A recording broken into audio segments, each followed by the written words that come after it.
सिंहगढ़ के शांति नगर में रात होते ही डर सा फैल जाता था बाल नोचने वाली चुड़ैल का। रात के अंधेरे में ये चुड़ैल रास्ते के किनारे खड़ी हो जाती थी और जैसे ही कोई उसके पास आता, सुनो जी, मेरी पायल कहीं गुम हो गई है, पायल ढूंढने में मेरी मदद करो ना।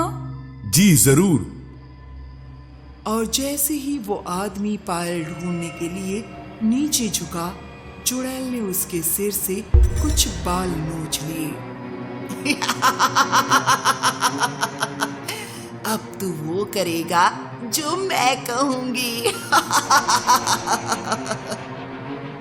मैं वही करूंगा जो तुम कहोगे।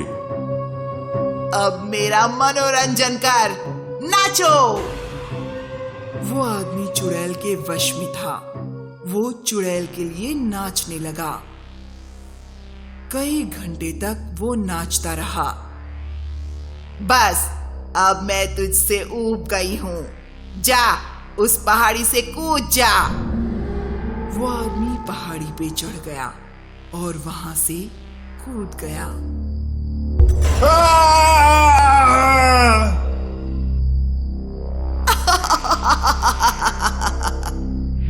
रेनू और विक्रम एक रात शांति नगर से होते हुए अपने गांव जा रहे थे। मैंने सुना है इस गांव में कोई बाल नोचने वाली चुड़ैल है।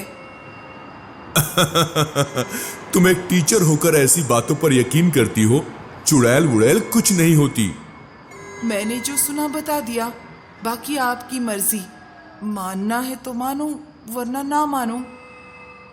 और तभी उसकी गाड़ी के सामने एक औरत खड़ी हो गई और विक्रम ने झटके से ब्रेक लगाया। बाप रे! क्या आप लोग आगे जा रहे हैं? जी हाँ। क्या आप मुझे आगे के गांव में छोड़ देंगे? बहुत लेट हो गया है, मेरे बच्चे इंतजार कर रहे होंगे। रेनू ने विक्रम की ओर देखा। ठीक है, आइए। चुड़ैल गाड़ी की बैक सीट पर बैठ गई। कुछ देर बाद विक्रम बात करने लगा। आप यही रहती हैं क्या? हाँ, यहीं पास के गांव में। क्या आपने बाल नोचने वाली चुड़ैल के बारे में सुना है? किसने नहीं सुना है? आस-पास के सभी गांव वाले उसके नाम से भी डरते हैं। मैंने भी उसकी डरावनी कहानियां सुनी हैं। मुझसे ज्यादा कहानी नहीं सुनी होगी। एक कहानी सुनाती हूँ तुम्हें।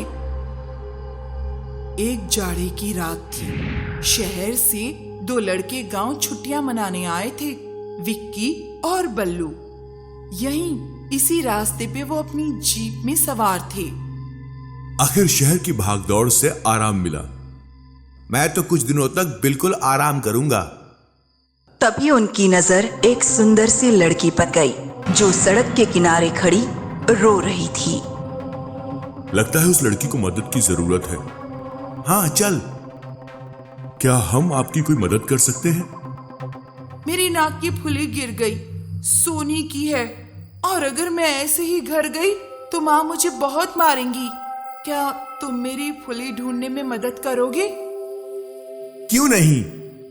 विक्की और बबलू नाक की फुली ढूंढने के लिए नीचे झुके और लड़की ने दोनों के सिर से एक एक बाल तोड़ा और जोर जोर से हंसने लगी।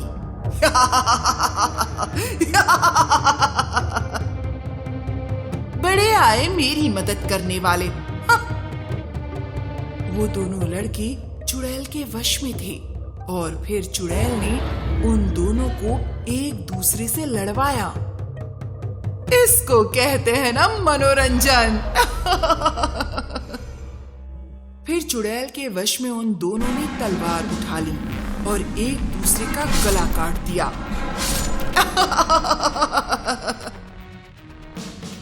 उन दोनों लड़कों को भी चुड़ैल ने अपने मनोरंजन के लिए मार दिया। पर ऐसा क्यों? ये चुड़ैल मनोरंजन के लिए लोगों को क्यों मारती है? उस चुड़ैल की भी अपनी कहानी है। चुड़ैल की भी कहानी सुनाइए।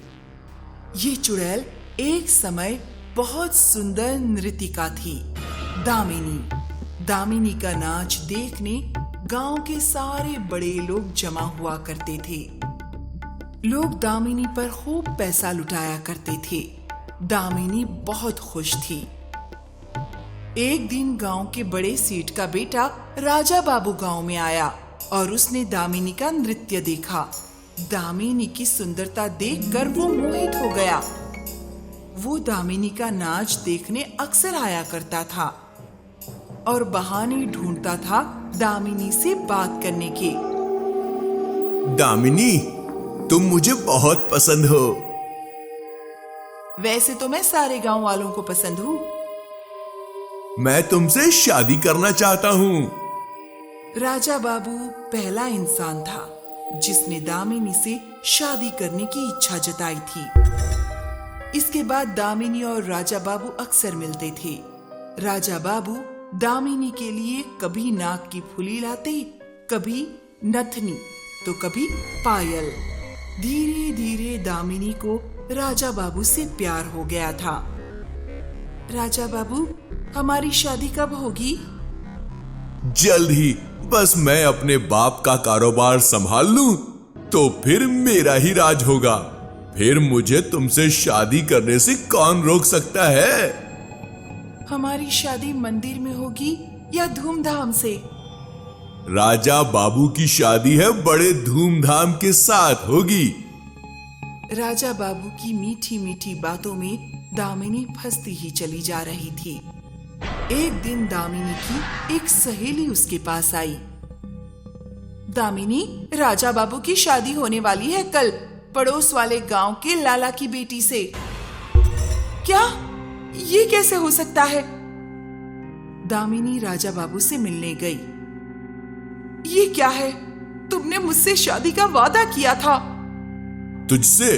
तू तो एक नाचने वाली है, तुझसे कौन शादी करेगा? दामिनी टूट गई और वहीं रोने लगी। ये मामला गांव की पंचायत के पास चला गया। राजा बाबू, क्या तुमने दामिनी को शादी का वादा दिया था? क्या मजाक कर रहे हैं सरपंच जी? भला मैं एक नाचने वाली को शादी का वादा करूंगा क्या? दामिनी, क्या तुम्हारे पास कोई साक्षी है कि राजा बाबू ने जिसके सामने वादा किया हो? नहीं। फिर मैं तुम्हारी कोई मदद नहीं कर सकता। ऐसी नचनियां सिर्फ मनोरंजन के लिए बनी होती हैं। इनसे भला कोई शादी करता है क्या? वहां खड़ी दामिनी गुस्से से आग बबूला हो रही थी। ये सुनकर वो वहां से निकल गई। पंचायत से निकलकर दामिनी सीधे अपने घर गई।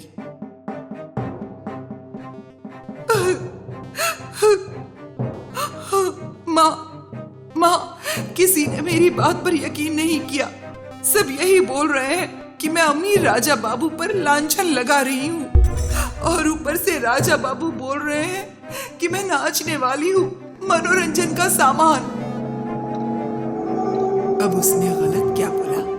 हम जैसी नाचने वालियों से कोई प्यार शादी नहीं करता, सिर्फ हमारा इस्तेमाल करता है। जब तक हमारा रूप है, हमारी मांग होगी। तुझे कितनी बार समझाया कि राजा बाबू की नाद में मत पड़, पर तूने मेरी बात नहीं मानी। पर माँ, मैं राजा बाबू से सच्चा प्यार करती हूँ और उससे शादी करना चाहती हूँ। तू पागल हो गई है क्या दामिनी? ये दुनिया तुझे ये करने नहीं देगी।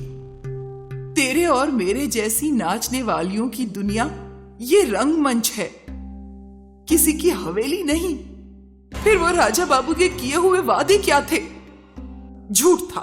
उसने सिर्फ तेरा इस्तेमाल किया मनोरंजन के लिए, सिर्फ मनोरंजन के लिए, समझी? जब दामिनी उस पहाड़ के ऊपर थी, उसे राजा बाबू की वही बात याद आ रही थी। फिर उसे अपनी माँ की बात याद आ गई। ऐसी जिंदगी का क्या फायदा जब मैं लोगों के लिए सिर्फ मनोरंजन हूं। नहीं, मुझे ये जिंदगी नहीं चाहिए। उसके बाद दामिनी पहाड़ी पर गई और वहां से कूद गई। बस उस दिन दामिनी मर गई और बाल नोचने वाली चुड़ैल पैदा हो गई। इसीलिए वो मनोरंजन करके लोगों को मार रही है।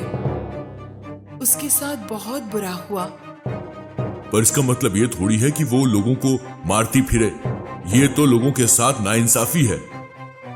अगर तुम उसके साथ हुई नाइंसाफी समझते तो ऐसा ना बोलते।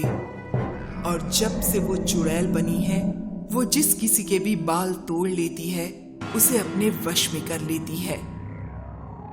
दामिनी के चुड़ैल बनते ही उसने पहले राजा बाबू को अपने पास बुलाया।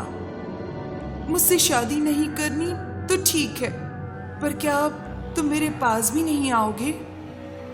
नेकी और पूछ पूछ। जैसे ही राजा बाबू उसके पास आया तो उसने राजा बाबू के बाल तोड़े और हंसने लगी। अब तू मेरे लिए नाचेगा। दामिनी के वश में राजा बाबू नाचता रहा और नाचते नाचते उसी पहाड़ी से कूद गया। तब तो दामिनी का बदला पूरा हो गया ना? कहां? उन लोगों का क्या जिन लोगों ने दामिनी की नहीं सुनी? उन सबको भी मरना होगा और तुमको भी। चुड़ैल ने रेणु और विक्रम के भी बाल नोच लिए और हंसने लगी। मेरी कहानी सुनकर भी तुझे हमदर्दी नहीं हुई? तो अब मैं भी तुम लोगों पर रहम नहीं करूंगी। चुड़ैल ने विक्रम की ओर देखा और विक्रम ने गाड़ी की रफ्तार बढ़ा दी। वो बहुत तेज जा रहा था। उनकी गाड़ी भी उसी पहाड़ी पर चढ़ी और बस इन लोगों की तरह अगर तुम्हें भी मुझसे हमदर्दी नहीं तो मैं तुम्हारा भी यही हाल करूंगी।